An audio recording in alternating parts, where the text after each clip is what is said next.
Hey YouTube, what's going on? It's Richard, founder of Short-Term Rental University and Airbnb Superhost. Charles asked me to film this video because he sees me doing a lot of real estate deals and he wants to know, like, what's that initial impetus? Like, what gets me excited at the very early stages of each one of my deals? Why did I get started when other people didn't? So the very first thing I would say is that there's two components that are required and that help me a lot. The first one is having a macro thought process, like figuring out trends, supply and demand, and having a thesis. What's going to happen to this area? What does the supply of housing look like? What is the influx of more demand? Like, what's happening at the macro level? And if I start with the macro level, then the individual home or apartment or condo investment is much easier. But I start with the macro. And then the second thing is more of a mindset, which is I'm confident. I have confidence in my decision-making ability, and I could look at the same deal that 100 other people or 1,000 other people have passed on, have a different lens or view of the macro situation and the micro situation, and have the confidence and conviction to put risk capital to work where others have passed. So let's use some real life examples about deals that I've done recently to help you understand what I mean. So the first opportunity that I want to talk about is the home that I purchased in Crested Butte, Colorado. There, the home had sat on the market for well over a year, the price had consistently gone down, and then it just sat there and nobody bought it. There were no bids, nothing happened to it. It was a spectacular home. I fell in love with it the moment I saw it. I loved the views. I couldn't rationalize the price either. It didn't make a lot of sense to me. And then I figured out why. What happened was there was over 1,000 square foot of unused basement space. It had been renovated, but it couldn't be legally lived in, and therefore couldn't be legally advertised, and therefore the per square foot price was way high, and none of that made sense. So instead of walking away from the deal like everyone else did, I learned about how to make it legal, and it was pretty simple.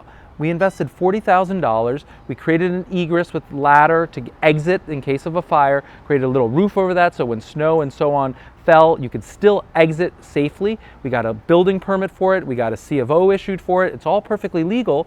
And therefore, I added about 1,000 legal feet of residential living space to the home and added almost $400,000 worth of equity value to that property, and consequently, I got a huge deal. I stole that property. So the opportunity there was to see what everyone else was missing. Instead of saying, oh, that's not legal living space, I flipped the coin around, I looked at it slightly different and said, okay, it's not legal living space, I get that. What does it take to make it legal living space? And how much does that cost? And am I prepared and willing and able to do that work?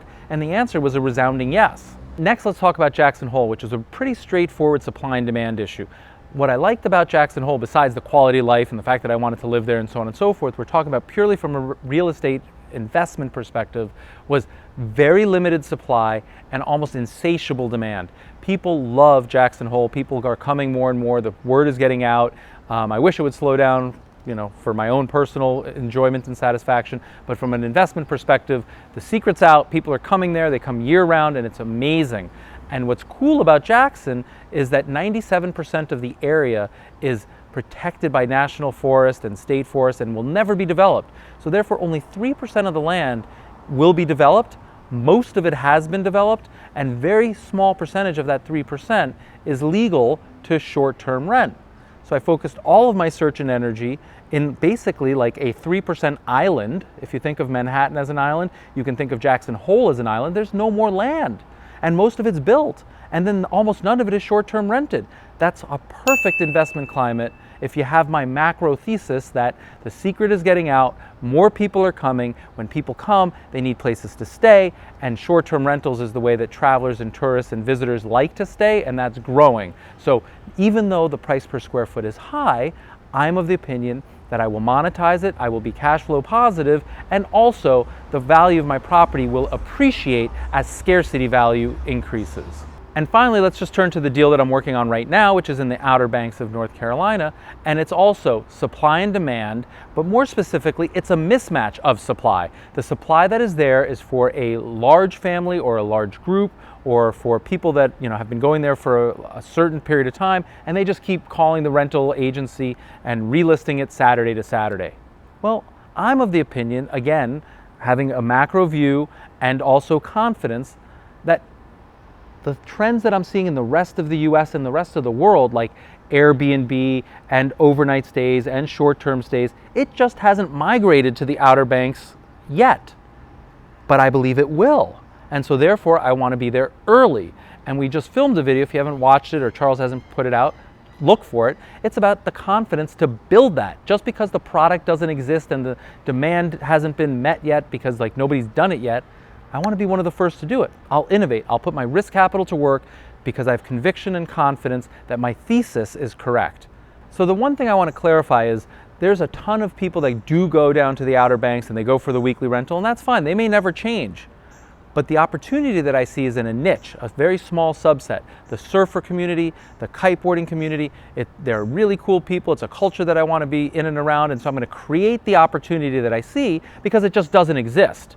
And very few people will actually do that. A lot of the people that are down there for the reason that I speculate either don't have the means to do it, they're not Airbnb hosts, they don't have the vision to like create what they would wish to have. But I went down there, I saw this opportunity, I started to formulate it, started to ask some questions, and now I'm going to capitalize on it. And no matter what happens, I'm going to keep you updated. The good, the bad, the ugly, I make money, I lose money, it doesn't really matter.